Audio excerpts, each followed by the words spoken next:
Salut à tous, très heureux de vous retrouver pour étudier un nouveau quintet, c'est celui de dimanche sur l'hippodrome de Vincennes, le prix Jean Dumouche, 2850 mètres à parcourir.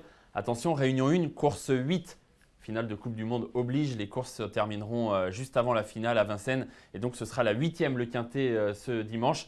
Horaire habituel en revanche, 15h15, ça ne bouge pas. 16 partants, jolie course, on l'étudie tout de suite, c'est parti, on fait le papier.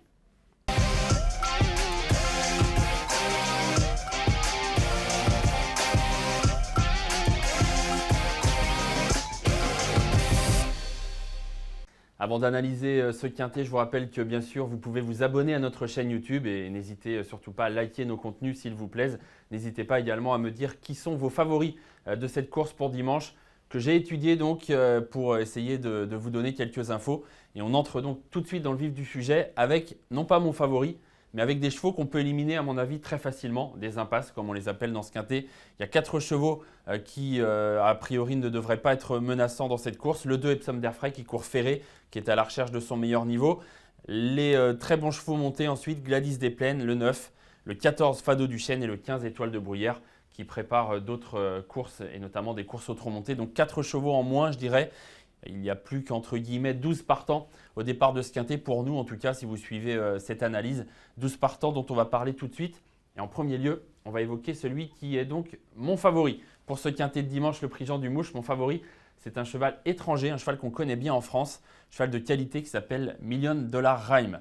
Un cheval qui est entraîné par Frédéric Larsson, qui va être drivé par Franck Nivard, qui a déjà eu l'occasion de se mettre à son sulky. Et ce cheval, il a des titres. Je vais vous rafraîchir un petit peu la mémoire parce que c'est un cheval qui ne vient que très rarement à Vincennes, donc on le connaît mais sans plus. Et je vais vous rafraîchir la mémoire avec 2 performances. La première, c'est celle-ci, performance qui remonte au mois de novembre 2021. Deuxième, Million Dollar Rhyme ce jour-là. On était déjà sur 2850 mètres et c'était la grande piste. Et deuxième, d'une très bonne jument, Rebella Matters qui a fait des choses quand même de haut niveau. Il devançait Élite Beaufour. Voilà, il y a des chevaux que vous devez connaître, j'imagine, dans cette ligne. Express Jet, Firecracker, Elvis du Vallon, des chevaux quand même de très bon niveau. Et Million Dollar Rhyme était deuxième ce jour-là. Et puis ce n'est pas sa seule bonne performance à Vincennes, puisque quelques semaines plus tard, dans le même meeting d'hiver, il avait répété au mois de décembre, en terminant deuxième d'Epsom d'Airfray, qu'il va retrouver dans de meilleures conditions ce dimanche. Pourquoi dans de meilleures conditions? Parce qu'Epsom d'Airfray, on l'a dit tout à l'heure, courra ferré sans vraiment de prétention. En revanche, Million Dollar Rhyme aura des ambitions. Franck Nivard était déjà aux commandes. On était sur 2850 mètres grande piste.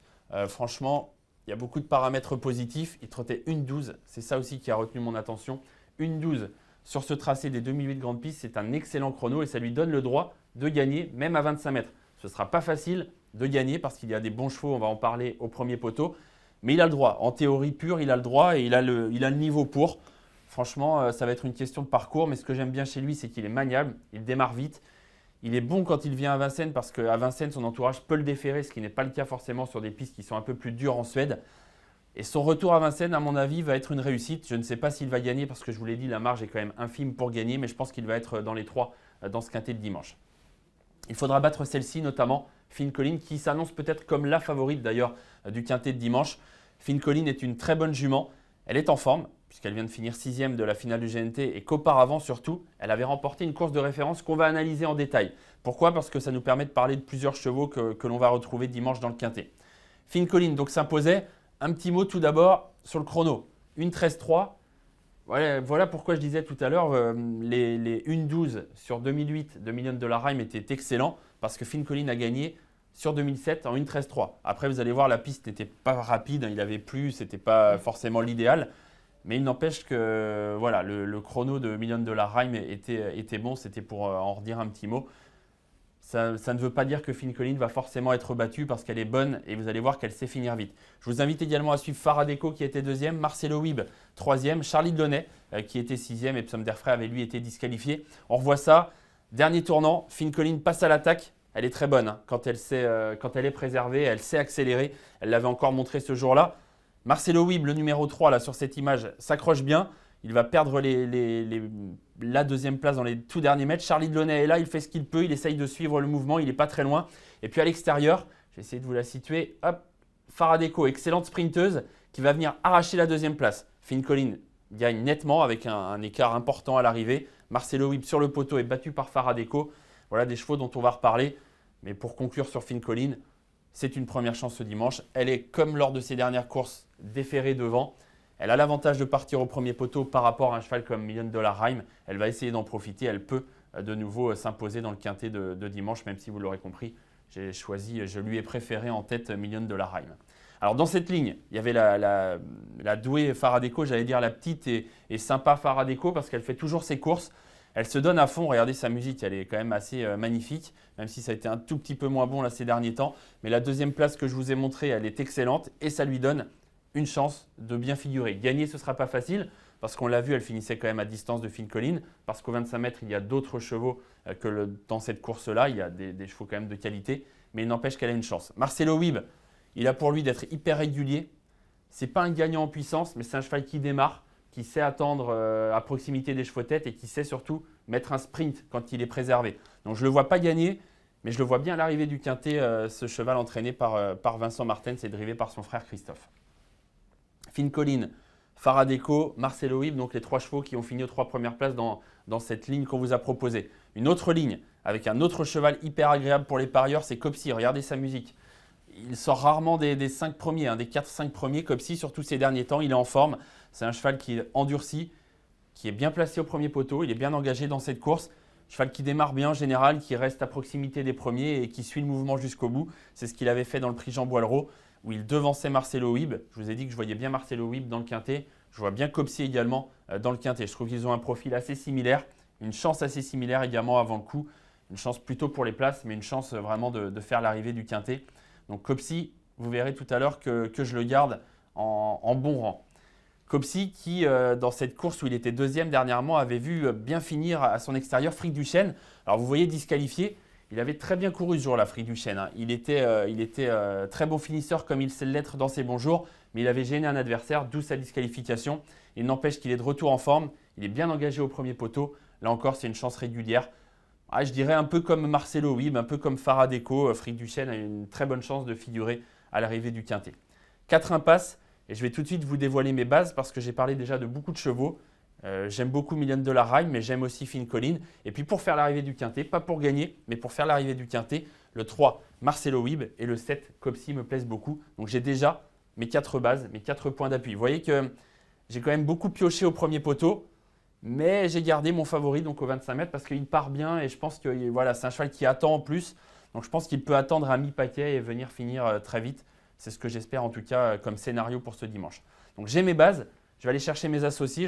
J'ai déjà parlé de certains, je pense à Fric Duchesne, à Faradeco que je vais garder. Puis il y en a d'autres qui me plaisent dans ce quintet, notamment le super Cébello Romain, 10 ans, cheval hongre. Je dis ça parce que ça limite un peu ses engagements durant un meeting d'hiver. C'est un super cheval, Cébello Romain. Pourquoi je ne l'ai pas gardé en base dans ce quintet? Parce qu'il rend 25 mètres. Alors vous me direz, oui, mais au 25 mètres, vous avez gardé $1 Million Rhyme. C'est vrai, mais j'ai un peu peur que voilà, Cébello Romain se retrouve un peu loin et que ce ne soit pas facile de rendre la distance.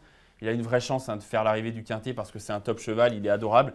Il a mal couru dernièrement à Volvega, son entraîneur dit qu'il faut oublier. Et c'est aussi un petit peu ce qui m'a incité à ne pas le garder en base. Mais il n'empêche qu'évidemment, je ne l'écarte pas du tout d'un jeu. Je le vois bien, voilà, 3/4e d'une course comme ça, Cébello Romain, qu'on ne présente plus. Il a plus d'1 million d'euros de gains. Ce cheval, c'est quand même remarquable. Ensuite, on a un cheval qui, voilà, il était 4e dernièrement, également un petit mot sur le prix des Cévennes. Cébello Romain 4e. Il y avait Zarenfass dans cette course, le cheval entraîné par Jean-Michel Bazir qui était 7e. C'était pas mal ce jour-là. Ensuite, Zarenfass a couru le Bourbonnais et il n'a pas convaincu. C'est un cheval dont on ne sait pas trop quoi penser finalement, Zarenfass. Il a couru les préparatoires du Prix d'Amérique. Est-ce qu'il a le niveau pour gagner une course comme ça chez Jean-Michel Bazir? Parce qu'il est arrivé chez Jean-Michel Bazir il y a assez peu de temps. On a du mal à savoir encore. Il a quand même été décevant la dernière fois. Donc c'est dur de lui faire confiance aveuglément. Maintenant, moi j'ai choisi de ne pas l'écarter parce que je m'en méfiais dans le Bourbonnais. Donc je vais encore m'en méfier dans cette course-là qui est moins relevée. Ça me paraît logique. Et puis Éclat de gloire au 25 mètres. Lui aussi est un très bon cheval évidemment. Quand on a plus de 800 000 euros de gains, c'est qu'on est un super cheval. Regardez sa musique, magnifique. Il ne sort jamais des 5 premiers. Maintenant, attention, il y a 2 paramètres peut-être un peu négatifs. Il n'a pas couru depuis un mois, un peu plus d'un mois, quasiment 1 mois et demi. Et il rend 25 mètres. Il aura un engagement peut-être plus facile à venir. Il n'empêche que c'est un top cheval. On va courir sage parce que le cheval n'est peut-être pas affûté pour cette course-là. et il peut venir chercher une place en bout de combinaison à mon avis, même en étant peut-être pas encore à 100%. Je pense qu'il est quand même en bonne forme pour figurer dans un quintet comme ça. Victor Ferme, je voulais en dire un mot.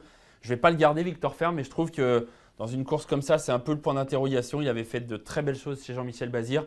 Il a déçu ensuite. Il est arrivé chez Fabrice Soulois, qui est quand même un entraîneur redoutable. Il vient de courir pour Fabrice Soulois, il a été disqualifié. Difficile de le juger ce jour-là. Il était derrière les premiers, il a fait la faute. Trop tôt pour qu'on puisse savoir s'il avait des ressources ou non. Voilà, moi je ne l'ai pas gardé. C'est pas facile de lui faire une place. Il n'empêche que ça peut être un cheval qui vient surprendre à 50 contre 1. Il y en a souvent un qui vient un peu casser les jeux comme ça et ça peut être Victor Ferme. Autre point d'interrogation, je trouve, pour moi en tout cas, c'est Fakir du Loro. Là encore, super cheval, l'un des meilleurs de sa génération, mais ses dernières courses sont moins bonnes. Monter, ça n'a pas été la dernière fois. Il est seulement plaqué, il rend 25 mètres. Voilà, pas évident de faire un choix. Est-ce qu'il faut le garder quand même par sécurité en bout de combinaison ou pas? Écoutez, faites votre choix.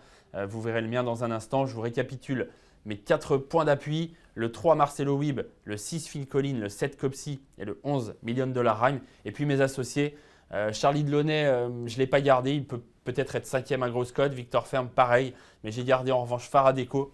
J'ai gardé Fric du Chêne.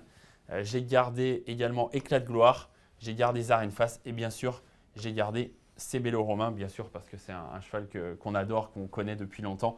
Donc ça aurait été dur de s'en passer, surtout qu'il a le niveau de ce genre de course. En clair, et pour récapituler, ça nous donne un ticket de quintet à 10 €. J'ai placé le 11 en tête, donc Million Dollar Rhyme devant le 6 Phil Collins, le 7 Copsy, le 3 Marcelo Wibb et ensuite mes associés le 5, le 8, le 12, le 13 et le 16. Si vous faites mon jeu, ça vous coûtera 10 € à taux plein. On espère toucher juste avant la finale de la Coupe du Monde dimanche. On espère que ça se passera bien. Bon jeu à toutes et à tous et à très bientôt.